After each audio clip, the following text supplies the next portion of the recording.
In front of me is CUBOT Note 7, and let me show you how to check total screen time on the following device. So first of all, you need to reach the settings, then find and select Digital Wellbeing and Parental Controls. And if you would like to detect time spent on your device, click on Show Your Data. And here it is. Here you've got some general stats, but if you will tap here again, you will be able to check each app of yours. So today or any other day it's been in use.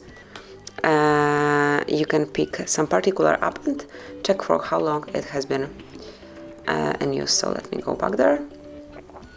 For example, settings been in use for 33 minutes today, camera for 12, and so on. You can enroll all apps and check one by one. And this is it. That will be all. Thank you for watching. Please subscribe our channel and leave the thumbs up.